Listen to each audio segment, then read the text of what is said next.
बिस्मिल्लाहिर्रहमानिर्रहीम। अस्सलाम वालेकुम। कैसे हैं आप सब लोग? उम्मीद करती हूँ कि सब ठीक ठाक होंगे। जी, सीरतुन नबी का जो सिलसिला हमने शुरू किया हुआ है, आज उसका है 10वां पार्ट। और वीडियो को गौर से सुनिएगा, एंड तक सुनिएगा और सवाब की नीयत से वीडियो को शेयर करना मत भूलिएगा। तो चलते हैं हम अपनी वीडियो के अगले पार्ट की तरफ। इस ज़माने में अरब का दस्तूर था कि जब इनके यहाँ कोई बच्चा पैदा होता तो वो देहात से आने वाली दाइयों के हवाले कर देते, ताकि देहात में बच्चे की नशोनुमा बेहतर हो और वो खालिस अरबी ज़ुबान सीख सके। दाइयों का काफ़िला मक्के में दाखिल हुआ। उन्होंने घरों की तलाशी शुरू कर दी, जिन जिन घरों में बच्चे पैदा हुए थे। इसी तरह बहुत सारी दाइयाँ जनाब अब्दुल मुत्तलिब के घर में भी आईं। नबी करीम सल्लल्लाहु अलैहि वसल्लम को देखा, लेकिन जब उन्हें मालूम हुआ कि ये बच्चा तो यतीम है, और इस ख्याल से इसे छोड़कर आगे बढ़ गई कि यहाँ तो हमें कुछ नहीं मिलने वाला, यतीम बच्चे के घर से उन्हें क्या मिलेगा भला। इस तरह दाइयाँ आती और चली जाती। किसी ने आपको दूध पिलाना मंजूर ना किया, और करते भी कैसे। ये सादत तो हज़रत हलीमा सादिया के हिस्से में आनी थी। जब हलीमा सादिया मक्का पहुंची, उन्हें मालूम हुआ कि सब औरतों को कोई ना कोई बच्चा मिल गया है और अब कोई बच्चा बाकी नहीं बचा। हाँ, एक यतीम बच्चा ज़रूर बाकी है, जिसे दूसरी औरतों ने यतीम समझकर छोड़ दिया। हलीमा सादिया ने अपने शोहर अब्दुल्ला बिन हारिस से कहा, खुदा की कसम, मुझे ये बात बहुत नागवार गुजरेगी अगर मैं बच्चे के बगैर चली जाऊं। दूसरी औरतें मेरा मजाक उड़ाएंगी, मुझे ताने देंगी, इसलिए क्यों ना हम इस यतीम बच्चे को ही ले लें। अब्दुल्ला बिन हारिस बोले, कोई बात नहीं, हो सकता है अल्लाह ताला ने इस बच्चे के ज़रिए ही हमारे लिए खैर बरकत रखी हो। चनाचे हज़रत हलीमा सादिया रज़ी अल्लाह अन्हो अब्दुल मुत्तलिब के घर गईं। जनाब अब्दुल मुत्तलिब और हज़रत आमना ने उन्हें खुश आमदीद कहा। फिर हज़रत आमना उन्हें बच्चे के पास ले गईं। इस वक्त एक ऊनी चादर में आप लपेटे हुए थे। वो चादर सफ़ेद रंग की थी। आपके नीचे एक सब्ज़ रंग का रेशमी कपड़ा था। आप सीधे लेटे हुए थे। आपकी सांस की आवाज़ के साथ मुश्क की सी खुशबू निकल रही थी। हज़रत हलीमा सादिया रज़ी अल्लाह अन्हो आपके हुस्न व जमाल को देखकर हैरत ज़दा रह गईं।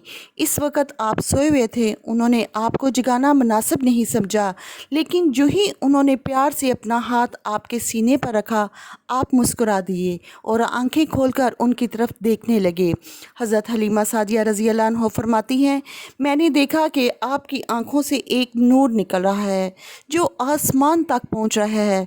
मैंने आपको गोद में उठाया, आपकी दोनों आंखों के दरमियानी जगह पर प्यार किया और फिर आपकी वालदा और हज़रत अब्दुल मुत्तलिब से इजाज़त चाही और बच्चे को लेकर काफ़िले में आ गईं। आपने उनको दूध पिलाना चाहा तो उन्होंने दाईं तरफ से दूध पीना शुरू कर दिया।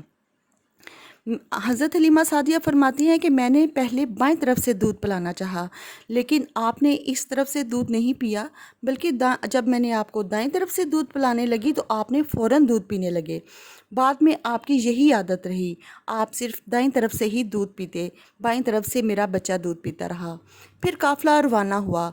हज़रत हलीमा सादिया फरमाती हैं, मैं अपने खच्चर पर सवार हुई, आपको साथ लिया। अब जो हमारा खच्चर चला तो इस कदर तेज़ चला कि पूरे काफ़िले की सवारियों को पीछे छोड़ दिया। पहले वही मरियल होने की वजह से सबसे पीछे रह गया था। मेरी साथी ख़वातीन हैरान रह गईं। उन्होंने मुझसे कहा कि ए हलीमा, ये आज क्या हो गया, तुम्हारा खच्चर इस कदर तेज़ चल रहा है। क्या ये वही खच्चर है जिस पर तुम आई थी और जिसके लिए एक एक कदम उठाना मुश्किल था? जवाब में मैंने उनसे कहा, बेशक ये वही खच्चर है। अल्लाह की कसम, इसका मामला बहुत अजीब है। फिर ये लोग बनु साद की बस्ती में पहुंच गए। इन दिनों ये इलाका कहत ज़दा और खुश्क था। हलीमा सादिया फरमाती हैं कि इस शाम हमारी बकरियां चराकर जब वापस आईं तो इनके थन दूध से भरे हुए थे।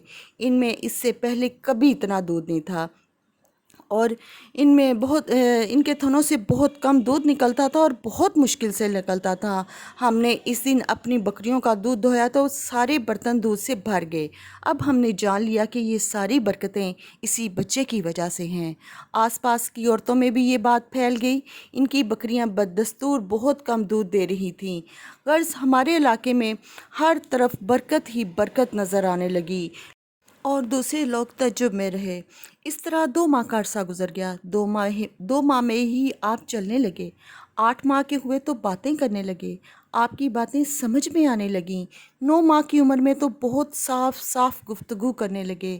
اسی دوران آپ کی بہت ساری برکتیں بھی دیکھنے میں آئیں۔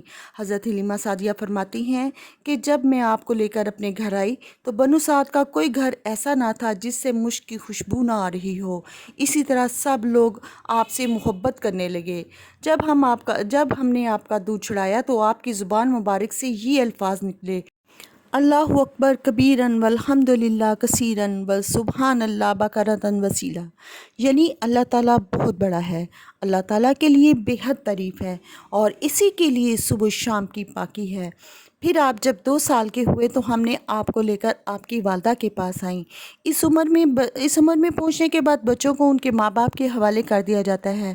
ہم آپ کی برکات دیکھ چکے تھے اور ہماری آرزو تھی کہ آپ کچھ اور مدت ہمارے پاس